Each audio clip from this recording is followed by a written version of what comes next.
രാജ്യത്ത് വർഗീയത അടിഞ്ഞാടുന്നുവെന്ന് മുഖ്യമന്ത്രി പിണറായി വിജയൻ. രാജ്യം ഭരിക്കുന്നവർ അതിനൊപ്പം നിൽക്കുകയാണ്. രാജ്യത്ത് ദാരിദ്ര്യത്തിന്റെ ആക്കം കൂടുന്നു, എന്നാൽ ചെറിയൊരു വിഭാഗം തടിച്ചു കൊടുക്കുന്നു. ഇതാണ് കേന്ദ്ര സർക്കാർ നയത്തിന്റെ പ്രശ്നമെന്നും മുഖ്യമന്ത്രി പറഞ്ഞു.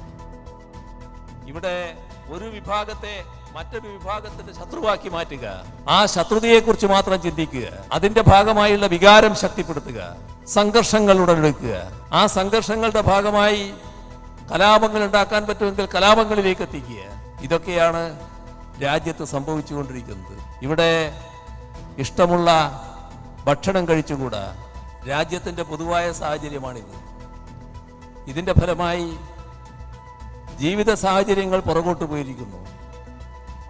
എല്ലാ നിലയിലും നാം പ്രതീക്ഷിക്കുന്ന രീതിയിലുള്ള ഉയർച്ചയോ വളർച്ചയോ നേടാൻ നമുക്ക് കഴിയുന്നില്ല.